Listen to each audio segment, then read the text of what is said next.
এক ছোট্ট গ্রাম, নাম হরিপুর। সেই গ্রামেই থাকতো এক ছেলে সৈকত। সে অনেক গরিব, তাই সে প্রতিদিন কষ্ট করে খেতে কাজ করে। আর সন্ধ্যা হতেই সেই গ্রামের এক সাইডে তার পুরনো ঢোল নিয়ে বাজাতে শুরু করে। তার ঢোলের আওয়াজ এতটাই সুন্দর আর মুগ্ধ ছিল যে সেটা গ্রামের মানুষ শোনার জন্য তার কাছে ছুটে চলে আসতো। আর সৈকত অনেক মনোযোগ দিয়ে তার ঢোল বাজাইতে থাকে। আর সেই গ্রামেই থাকতো এক মেয়ে, মাইশা।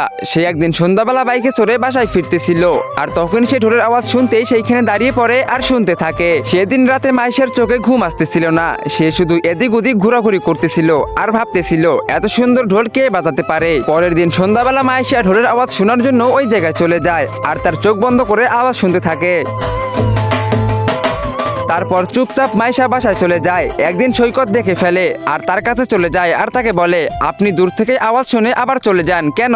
তারপর মাইশা একটু হেসে বলে, আরে তেমন কিছু না, বাস তোমার ঢোলের আওয়াজ শুনতে আমার অনেক বেশি ভালো লাগে, তাই আমি দূর থেকে শুনে চলে যাই। সেই দিনের পর থেকেই তারা দুইজন অনেক ভালো বন্ধু হয়ে যায়। তারপর মাইশা বলে, আরেকবার ঢোল বাজাও না। তখনই সৈকত তার কথা মতো সুন্দর করে ঢোল বাজাতে শুরু করে আর বলতে থাকে, তুমি মনে হয় ঢোলের আওয়াজ শুনতে না, আমাকেই দেখতে আসো। এটা শুনে মাইশা অনেক লজ্জা পায় আর বলতে থাকে, আরে চুপ করো, এসব কি বলতেছো তুমি? তারপর থেকে তারা দুজন অনেক কাছাকাছি চলে আসে আর অনেক ভালোবাসা হয়ে যায় তাদের মধ্যে। তো বন্ধুরা, এরপরে কি হয়েছিল সেটা তোমরা দেখতে পারবে পার্ট 2 তে। তো পার্ট 2 দেখতে চাইলে ভিডিওতে লাইক করে চ্যানেলটাকে সাবস্ক্রাইব করে দাও আর কমেন্টে পার্ট 2 লেখো।